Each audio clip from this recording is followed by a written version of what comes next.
আসসালামু আলাইকুম ওয়া রাহমাতুল্লাহি ওয়া বারাকাতুহু। কোরবানি আল্লাহ সুবহানাহু ওয়া তাআলার নৈকট্য লাভের এক অনন্য ইবাদত। হযরত ইব্রাহিম আলাইহিস সালামের ত্যাগের সেই মহান স্মৃতিকে ধারণ করে প্রতি বছর আমরা পশু কোরবানি করে থাকি।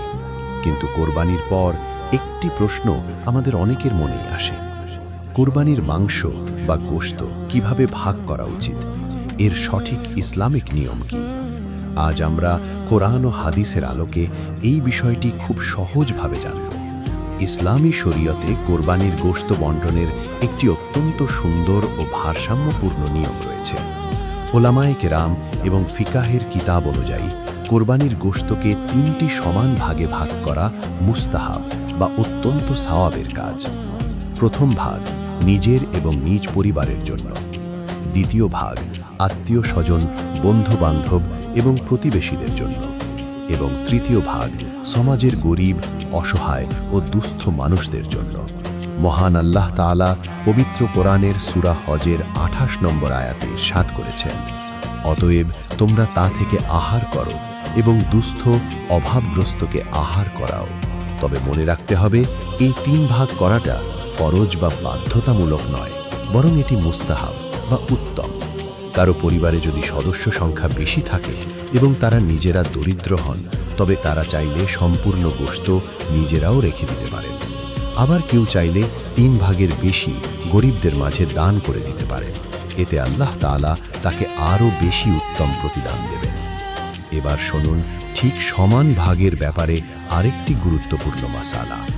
অনেকেই কোরবানির পশু জবাই করা বা মাংস বানানোর পারিশ্রমিক হিসেবে কসাইকে কোরবানির গোশত দিয়ে থাকেন। এটি ইসলামে সম্পূর্ণ নিষিদ্ধ।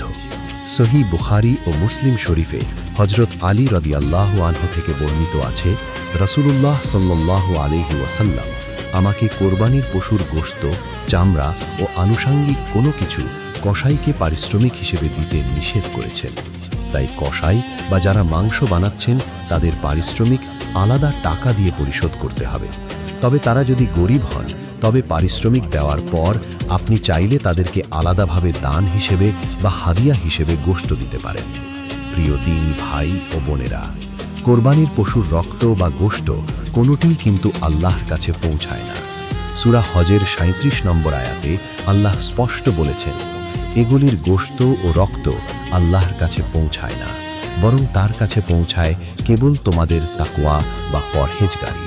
তাই গোশত নিয়ে কোনো প্রকার ঝগড়া, অহংকার বা লোক দেখানো মনোভাব যেন আমাদের অন্তরে প্রবেশ না করে।